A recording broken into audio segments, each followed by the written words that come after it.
स्वागत है, अभिनंदन है आकार आईएएस के यूट्यूब चैनल पे। आज से आकार आईएएस शुरू करने जा रहा है करंट अफेयर की एक नई सीरीज, जिसमें आसपास के समय में, आगे आने वाले समय में जो भी परीक्षाएं होने वाली हैं उसके लिए महत्वपूर्ण जितने भी रिपोर्ट्स हैं, इंटरनेशनल हो या इंडियन हो, भारत सरकार की जितनी योजनाएं हैं, भारत सरकार की जितनी कमेटीज हैं, उनके बारे में क्रमशः आपको बताया जाएगा। और हमारी कोशिश होगी कि हर दूसरे दिन आपको एक अच्छी वीडियो मिले जिससे आपका ज्ञान बढ़े, आप अपनी परीक्षा में अच्छा कर पाए। जैसा कि आप सभी लोग जानते ही हैं कि अभी हाल ही में global multi dimensional poverty index जारी किया गया है 2020-22 का। इसी के बारे में आज हम लोग बात करेंगे कि इस रिपोर्ट में ऐसी क्या चीजें हैं जो भारत के लिए जाननी जरूरी है, परीक्षाओं में पूछनी जरूरी है, भारत ने इसमें क्या अच्छा अचीवमेंट किया है और क्या किया जाना बाकी है अभी। जैसा कि हम देख रहे हैं 2022 की ये रिपोर्ट है। इसकी प्रमुख चीजें जो है वो हम आपको बताते हैं। पहले हम ये जान लेते हैं कि एमपीआई कहते किसको है, कौन सी संस्था इसको बनाती है। जैसा कि आप देख रहे हैं कि ये एक इम्पोर्टेंट अंतर्राष्ट्रीय जानकारी का स्रोत है, जिससे हम जान पाते हैं कि दुनिया में इस समय गरीबी को खत्म करने की दिशा में दुनिया कहाँ पहुंच गई है, क्या कर रही है, कितना अचीवमेंट हुआ है और भी क्या करना बाकी है दुनिया के लिए। OPHI, Oxford poverty and human development initiative एक संस्था है। इसी के साथ साथ यूएनडीपी जो यूनाइटेड नेशन की संस्था है, दोनों संस्थान मिलकर 2010 से हर साल मल्टी डायमेंशनल पॉवर्टी इंडेक्स पूरी दुनिया के लिए पेश करती हैं। इस साल भी इन्हीं संस्थाओं ने ये पेश किया है। इस रिपोर्ट की अच्छी बातें जो है वो मैं आपको बताता हूँ। पहले देखते हैं कि इस रिपोर्ट में क्या क्या चीजें शामिल होती हैं। ये दोनों संस्थान बहुआयामी गरीबी को देखना चाहती हैं। जैसे हम इससे पहले जानते हैं कि एचडीआई एक मुख्य संकेतक था ये जानने का कि गरीबी दूर करने में, ह्यूमन का जो रहन सहन है, इंसान का रहन सहन है, उसमें सुधार करने में हम कितना सफल हुए हैं। मल्टी डायमेंशनल गरीबी गरीबी को और भी गहनता से जांच करने की कोशिश करता है। इसमें कुल 10 इंडिकेटर लिए जाते हैं। जैसे पहला डायमेंशन है हेल्थ। हेल्थ को मेजर करने के लिए दो चीजें ली जाती हैं, एक न्यूट्रिशन, एक चाइल्ड मोर्टेलिटी रेट, कि मतलब किसी भी समाज में जनसंख्या के अनुपात में कितने लोग हैं जो कुपोषण की समस्या से ग्रस्त हैं, जिनको अच्छा खाना नहीं मिला है। और चाइल्ड मोर्टेलिटी रेट, बाल मृत्यु दर, बाल मृत्यु दर में हम ये देखते हैं कि कितने ऐसे बच्चे हैं जो 5 वर्ष की आयु पहुंचने से पहले ही डेथ हो जाती है। इससे हम अनुमान लगाते हैं कि उस समाज में या उस देश में स्वास्थ्य का कंडीशन क्या है। दूसरा इंडिकेटर है एजुकेशन या ज्ञान। इसको देखने के लिए ईयर ऑफ स्कूलिंग और स्कूलिंग अटेंडेंस। इसमें यह देखा जाता है कि एक एवरेज जनसंख्या का एक भाग कितना समय स्कूल में बिताता है। कितने ऐसे लोग हैं जो 8 साल की शिक्षा प्राप्त करते हैं, कितने ऐसे लोग हैं जो 12 साल तक पढ़ाई करते हैं, कितने ऐसे लोग हैं जो कक्षा 5 से पहले ही स्कूल छोड़ देते हैं। पता चल जाए कि कौन लोग स्कूल गए लेकिन अपनी पढ़ाई को लगातार जारी नहीं रख पाए। इसके अलावा अटेंडेंस पर ध्यान दिया जाता है कि अगर स्कूल में एनरोलमेंट है उसके बाद भी कितने लोग हैं जो पढ़ाई नहीं कर पाते हैं रेगुलर। साल के 365 दिन में हो सकता है कि जिस समय काम मजदूरी ज्यादा मिलती हो, जैसे भारत में बुआई के समय में, गेहूं के सीजन में, धान के सीजन में, ये देखा जाता है कि अटेंडेंस बहुत कम हो जाती है।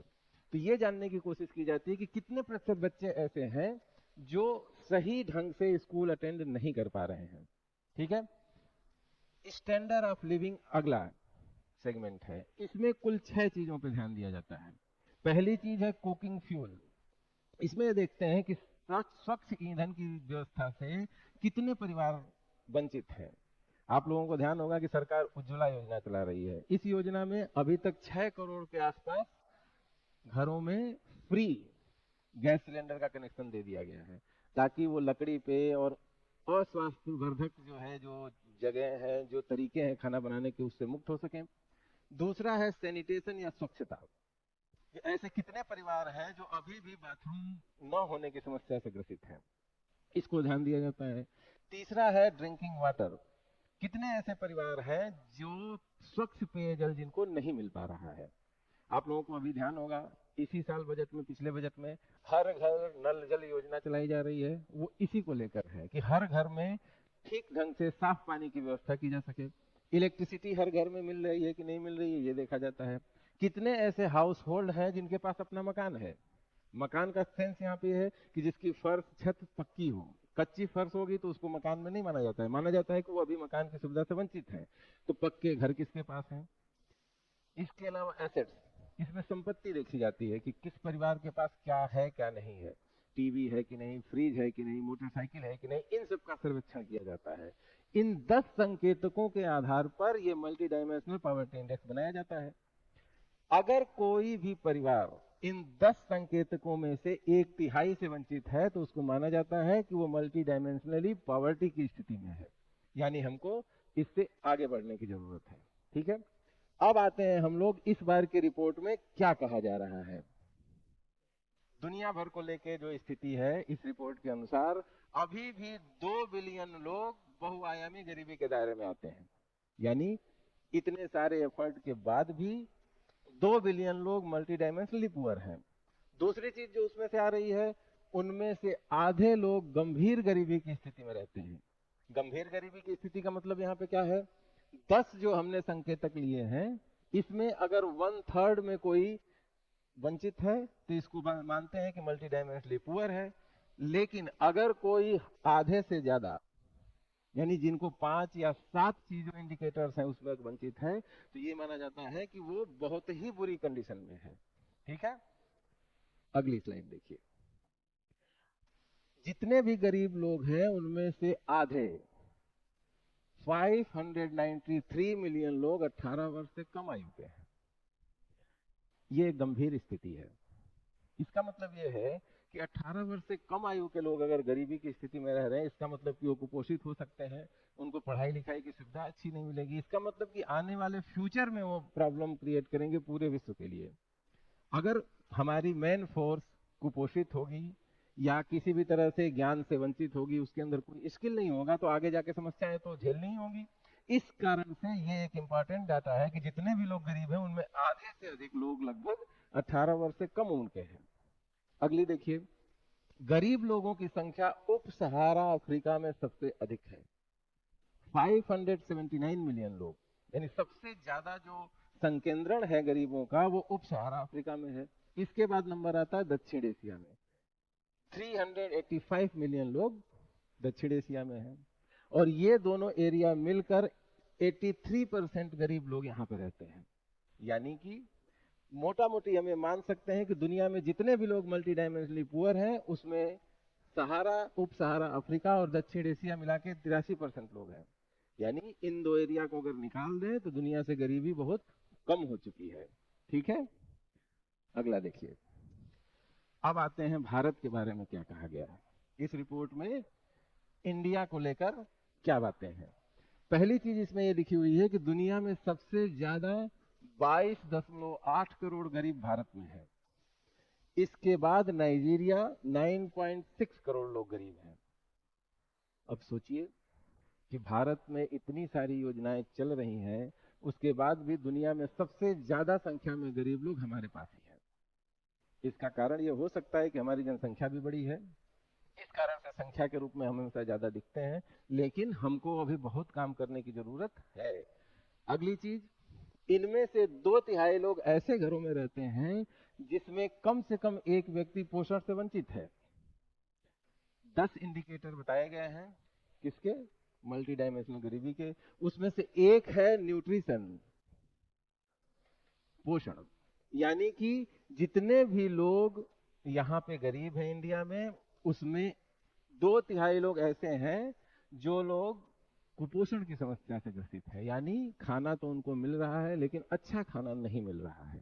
ठीक है, अगली चीज, देश में गरीबी 2005-06 के 55.1% से घटकर 2019-21 में 16.4% हो गई है। इसका मतलब है कि हमने गरीबी दूर करने के लिए जितने भी प्रयास किए हैं उसका एक बहुत ही अच्छा रिजल्ट निकला है।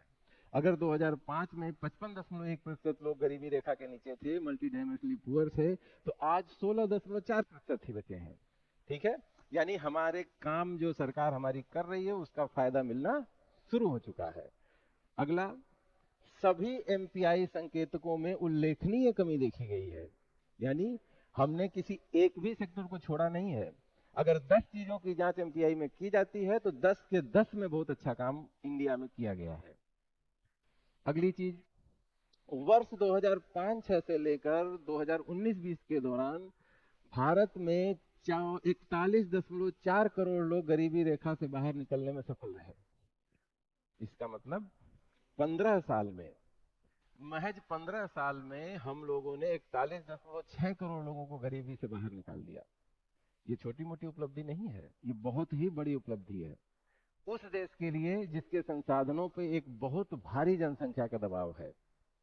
अगर 55 करोड़ एक लोग पहले थे या 55% लोग पहले मल्टी डायमेंशनली पुअर थे, 16.1% लोग अब बच गए हैं। इसका मतलब है कि 41.5 करोड़ लोग गरीबी से बाहर आ गए हैं।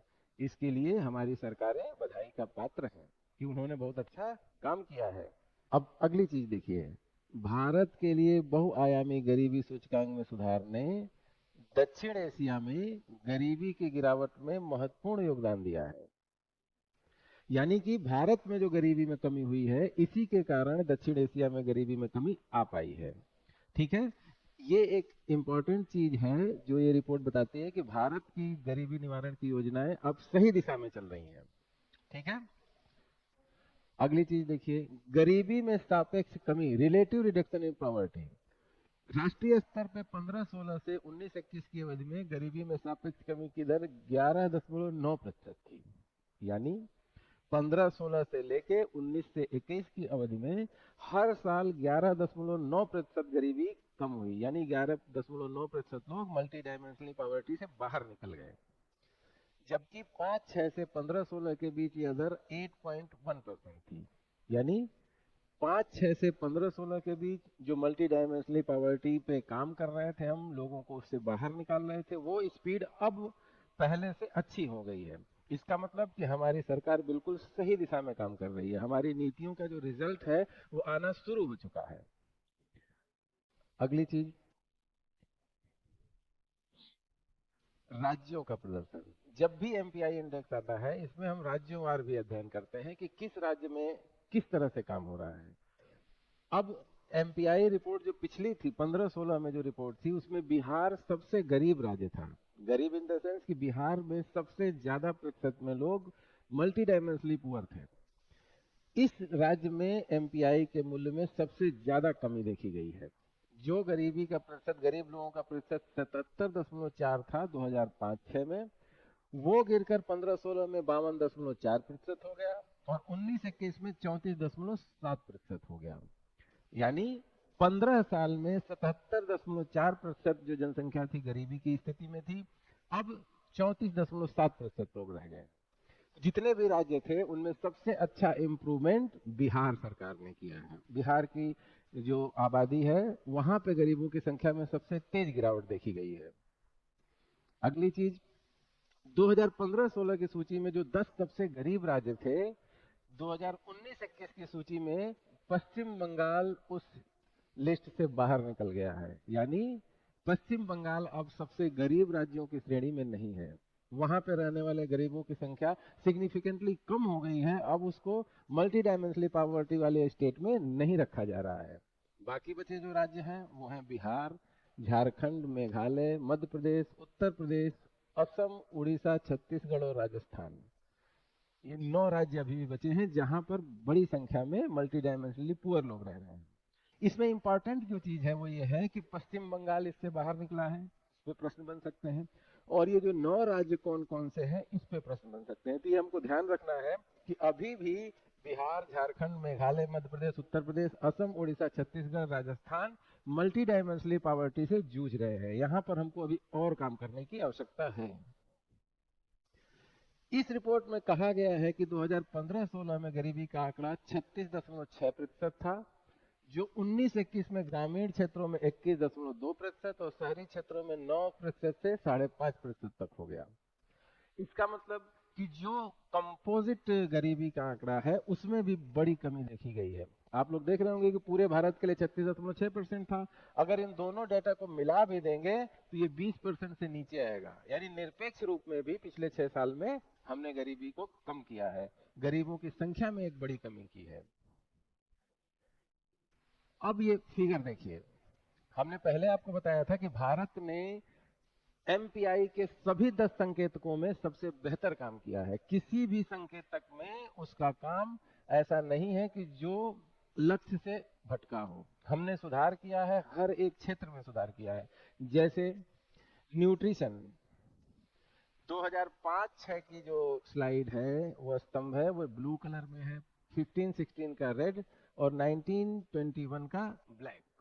अब इसके हिसाब से देखिए, न्यूट्रिशन से वंचित लोग 44.3% थे 5 में, जो हो गए 21.1% 15-16 में, 11.8% लोग रह गए अब 19-21 में। चाइल्ड मोर्टेलिटी 4.5 थी, जो 2.2 ही फिर 1.5 हो गई आज की डेट में। ईयर ऑफ स्कूलिंग 24% थी, जो 11.6 हुई फिर 7.7% हो गई आज की डेट में। स्कूलिंग अटेंडेंस 19.8 से 5.5 फिर 3.9। कुकिंग फ्यूल 52.9% जो जनसंख्या थी, वो 2005-6 में गैस सिलेंडर या स्वच्छ ईंधन से खाना नहीं बना रही थी। 15-16 में 26% हो गई, 19 और 21 में 13.9%। सैनिटेशन यानी स्वच्छता से वंचित लोग 50.4% थे, जो 24.4% हो गए 15-16 में, और आज की डेट में 11.3% लोग ही हैं जो स्वच्छता से वंचित हैं। ड्रिंकिंग वाटर से वंचित लोग 5-6 में 16.4% थे, इसके बाद 5.7% लोग वंचित है 15-16 में। इस समय केवल 2.7% लोग ड्रिंकिंग वाटर से वंचित हैं, स्वच्छ पेयजल से वंचित हैं। इलेक्ट्रिसिटी 29% लोग बिजली के बिना रह रहे थे, 8.6% लोग 15-16 में, 2.1% अब। अच्छे घर, पक्के घर से वंचित लोगों की संख्या 44.9% थी, जो 23.5% 15-16 में हुई और अब 13.6% हो गई है। एक अच्छा सुधार। एसेट्स, संपत्ति के मामले में किसी तरह की संपत्ति से वंचित लोग 37.5% थे, 9.5% रह गए 15-16 में और 5.6% इस समय बचे। जो बात हमने पहले आपको बताई थी कि इस रिपोर्ट में दिया हुआ कि भारत ने एमपीआई के सभी संकेतकों में उल्लेखनीय सुधार किया है, ये इस ग्राफ से बिल्कुल स्पष्ट है।